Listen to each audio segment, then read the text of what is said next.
Welcome, my name is Keith Simons. I'm a Bible teacher from England, and you're listening to the next in our talks on how to understand the King James Version of the Bible. Today we're going to be looking at Psalm 139. Did you know that the Psalms are in order? It's not a case of them just being in any order in which they just got put together. They're in a very deliberate order. It's just we don't understand what links all the Psalms together. We just see clues occasionally that show us there's a specific order. And if you want to understand Psalm 139, a good way to find out its meaning is to turn back a page and look at Psalm 138, verse 6. That says, "Though the Lord be high, yet hath he respect unto the lowly, but the proud he knoweth afar off." In other words, God is in a high place. Yes, he's exalted in heaven, in his place of honour and of power and of authority. And there are certain people in the world whom the psalm describes as the proud, evil people. These are the people who try to make themselves like God. In their own minds, they think that they're like God, so they think they're truly great. And there's the opposite. There's the lowly. We often say the humble. Those who don't try to prove their own importance. Those who know their weakness, those who put their trust in God. And the verse says, God has respect to the lowly, the humble, but the proud he knoweth afar off. He won't even go near to a proud person because he knows that person's evil intentions. And so although that person tried to make himself even like God, he's failed because the Lord, who is truly high, who is truly in a place of authority and power, knows him. That's the subject of our psalm for today, Psalm 139. As usual, I'll go through it phrase by phrase and verse by verse, and we'll have a look at it. It has a heading to the chief musician, that means the leader of the music in God's house, the temple. A psalm of David, which would normally mean that it's by David, but it could mean that it's about David. We'll assume as we go through that it's by David. It begins, "O Lord, thou hast searched me and known me." Thou hast searched me. David says God has examined him, and so God knows him. He knows him properly. He knows all about him. Verse 2, "Thou," that's God, "knowest my down-sitting and mine uprising. Thou understandest my thought afar off." Down-sitting, of course, means sitting down, and uprising means, of course, rising up. "You know," says David, "when I sit down and when I get up." But why does he sit down and why does he get up? Well, an ancient Jewish writing says that he sits down to study God's law, the Torah, the Bible, and he rises up to go to war. And that fits in rather well with how the psalm ends. But David's meaning, that's adding to the meaning in a way, because he's simply saying God knows all about him. In fact, God doesn't even just know his actions when he sits down and when he rises up. He understands what he's thinking about. Thou understandest my thought afar off. Even before that thought is properly formed in my mind, God, you know it. Verse 3, "Thou compassest my path and my lying down." You surround me wherever I am, as I walk along, as I lie down in bed. You're around me. compassest means surrounds, and art acquainted with all my ways. All the things I do, you know. Verse 4. For there is not a word in my tongue, but lo, O Lord, thou knowest it altogether. So a word in my tongue is something I say, but it's not even there in its full form before, lo, behold, look, God, you know it altogether. You know fully what I'm saying when I'm just forming the words in my mouth, just as you know fully my thoughts when I haven't even formed them fully. And this amazes David. He says in verse 5, Thou hast beset me behind and before.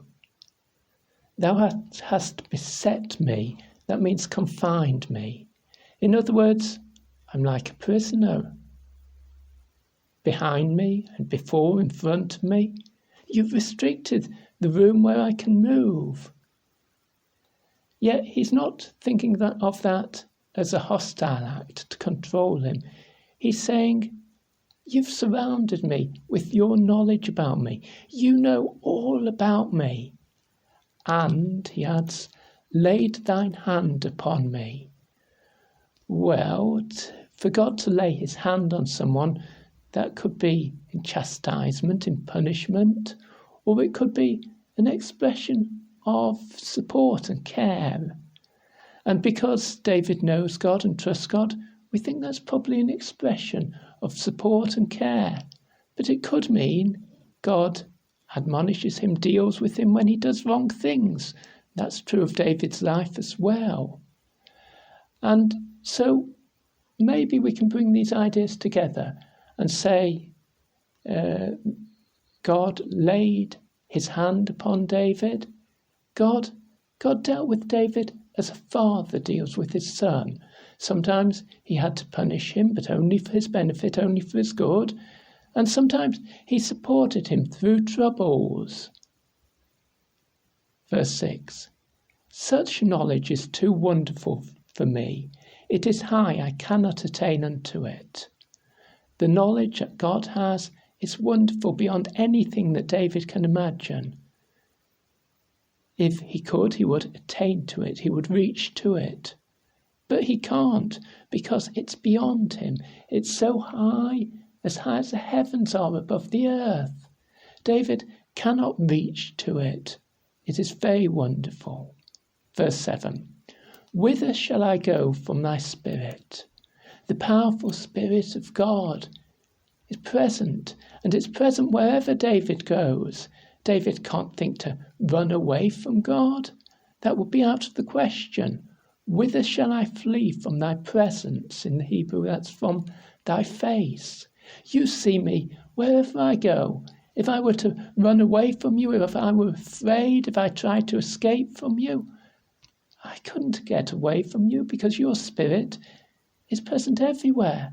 And you see with your face wherever I might flee or escape. Verse 8. If I ascend into heaven, thou art there. Of course God is there. That's his home, his palace, his royal temple. But if I make my bed in hell, well, even in the grave, I've not escaped from God. God sees every place. If I take the wings of the morning, if I take the farthest part of the morning, if I go to the place where the sun rises and even beyond that place, or if I dwell in the uttermost parts of the sea, if I found my bed not in the heights of heaven, not in the furthest place of the sun rising, but down in the depths of the sea, well, even there shall thy hand lead me, and thy right hand shall hold me in the depths of trouble, in the multitudes of blessings, whichever David finds himself in. Yet, as one of God's people, he can declare boldly, your hand is leading me, your hand is holding me, you're protecting me, you're looking after me, you're helping me. But what about night? I mean, it's all very good for God to see with his face wherever I am, but what about when it's dark? Verse 11, if I say, surely the darkness shall cover me, even the night shall be light about me. The darkness will hide me, but not from God. Verse 12, yea, yes, the darkness hideth not from thee, but the night shineth as the day. The darkness and the light are both alike to thee. You see everything. You see what's happening in the darkness. You see what men hide away from you. You see even what I hide away. You see my secret sins. You know me. You know every part of me. Verse 13, he explains it a bit further. For thou hast possessed my reins. You own my reins really means my kidneys. But David's using it in a more figurative way. You know the secret parts, the deepest hidden parts of me. The kidney is hidden deep in the body. And so this may figuratively refer to David's thoughts. It refers to any part of David's inner person. Thou hast covered me in my mother's womb. Even in my mother's womb, you saw me there. You were looking after me. You were defending me. You were protecting me. Verse 14, I will praise thee. I will praise you, God. For I am fearfully and wonderfully made. How awesome is this? How wonderful is this? How God has made me. Marvellous are thy works. Everything you do is wonderful and so amazing, David says to God. And that my soul knoweth right well.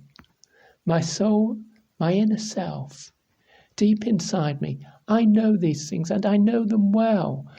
I know that you have done the most wonderful things in my life, in me, even to form me in my mother's womb. And that's the subject of verse 15, although in the King James it doesn't quite sound like it. My substance was not hidden from thee when I was made in secret and curiously wrought in the lowest parts of the earth.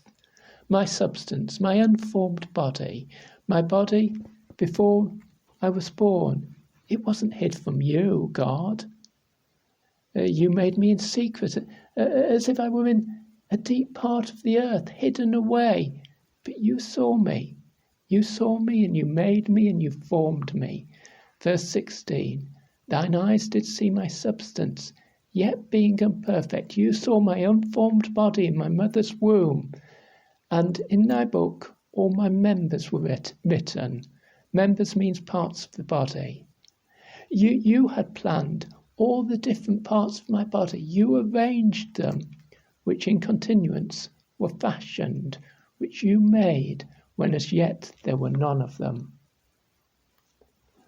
Verse 17, how precious also are thy thoughts unto me, O God.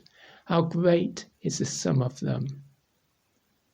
Your knowledge of me, says David, is wonderful. Your knowledge is so precious.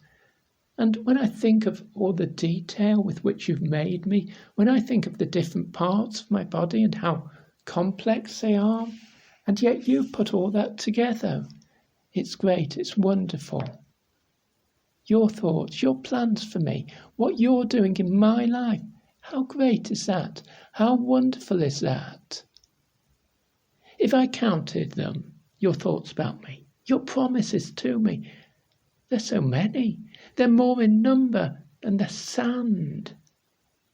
When I awake, I am still with thee. I wake up in the morning and you're there. You're with me. You're looking after me. You're protecting me. Your thoughts are surrounding me. Verse 19, there's suddenly a change in the subject of the psalm. Remember I spoke at the beginning about the proud people with their evil and cruel schemes. The reason David's been thinking about all this and remembering about all this is that David has enemies who want to attack him, enemies who want to kill him, Enemies who are completely evil, who are devoted to cruelty. This is a prayer about those enemies. The whole psalm is David's prayer about those enemies and about his own relationship with God. So verse 19, surely thou wilt slay the wicked, O God. God, you're going to kill wicked people. Your judgment will be against them. You are a fair judge. You know that I am humble and lowly, that I am weak, and that I am trusting completely in you. But I'm trusting you to act against my cruel enemies and to act against them in overwhelming power and authority. He turns from the enemies. From God. He's been speaking to God all the way through, and he speaks a word to the enemies. He says to them, depart from me, therefore, ye bloody men. They're called bloody because they want to spill David's blood. They want to kill David. And so David says to them, depart from me, because God is his judge. God is going to defend him. God is going to help him against them. Verse 20, for they speak against thee wickedly, and thine enemies take thy name in vain. The words they speak are not just against me. They want to kill me, but they're not just against me, those words. They're much more against thee, against God.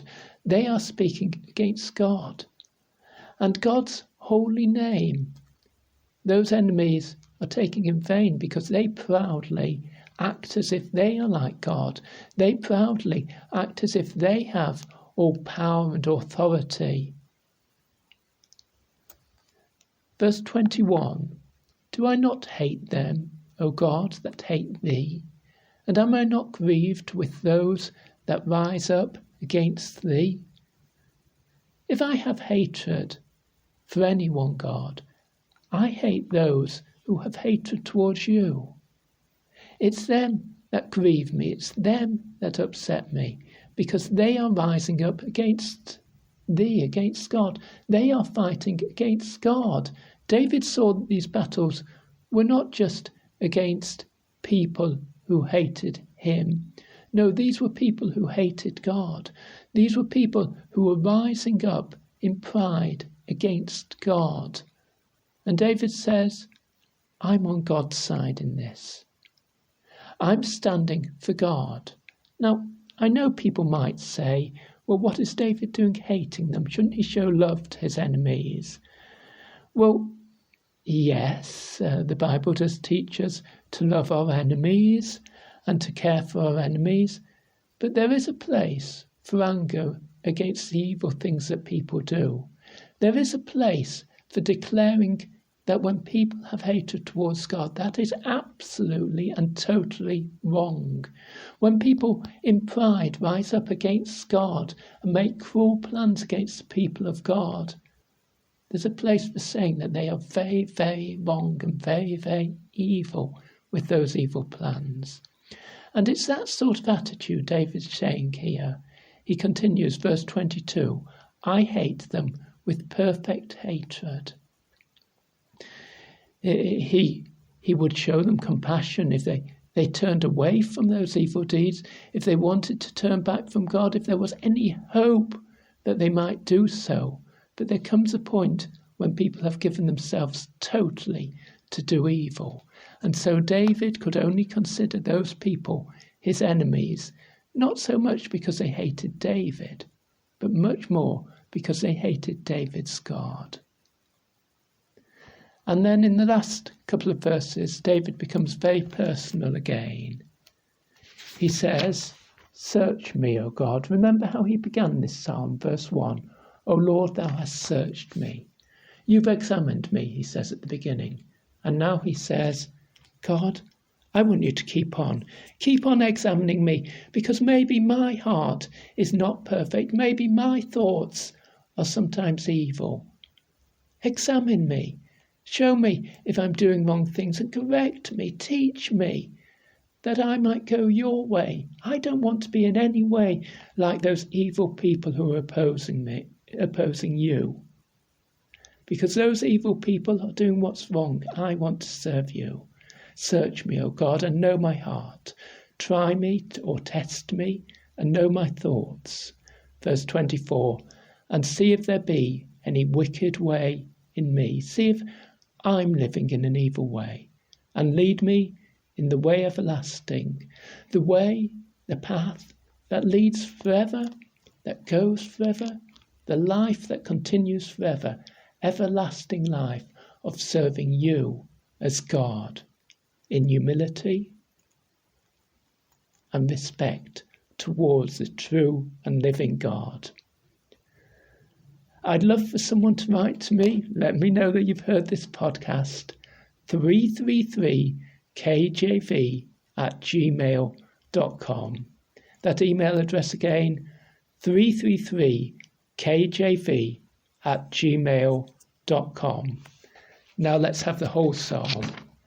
Psalm 139, to the chief musician, a psalm of David. O Lord, thou hast searched me and known me. Thou knowest my downsitting and mine uprising. Thou understandest my thought afar off. Thou compassest my path and my lying down, and art acquainted with all my ways. For there is not a word in my tongue, but lo, O Lord, thou knowest it altogether. Thou hast beset me behind and before, and laid thine hand upon me. Such knowledge is too wonderful for me. It is high. I cannot attain unto it. Whither shall I go from thy spirit, or whither shall I flee from thy presence? If I ascend up into heaven, thou art there. If I make my bed in hell, behold, thou art there. If I take the wings of the morning and dwell in the uttermost parts of the sea, even there shall thy hand lead me, and thy right hand shall hold me. If I say, surely the darkness shall cover me, even the night shall be light about me. Yea, the darkness hideth not from thee, but the night shineth as the day. The darkness and the light are both alike to thee. For thou hast possessed my reins, thou hast covered me in my mother's womb. I will praise thee, for I am fearfully and wonderfully made. Marvellous are thy works, and that my soul knoweth right well. My substance was not hid from thee when I was made in secret and curiously wrought in the lowest parts of the earth. Thine eyes did see my substance, yet being imperfect, and in thy book all my members were written, which in continuance were fashioned, when as yet there was none of them. How precious also are thy thoughts unto me, O God! How great is the sum of them! If I should count them, they are more in number than the sand. When I awake, I am still with thee. Surely thou wilt slay the wicked, O God. Depart from me, therefore, ye bloody men, for they speak against thee wickedly, and thine enemies take thy name in vain. Do I not hate them, O God? Do I not hate them, O Lord, that hate thee? And am I not grieved with those that rise up against thee? I hate them with perfect hatred. I count them mine enemies. Search me, O God, and know my heart. Try me, and know my thoughts, and see if there be any wicked way in me, and lead me in the way everlasting.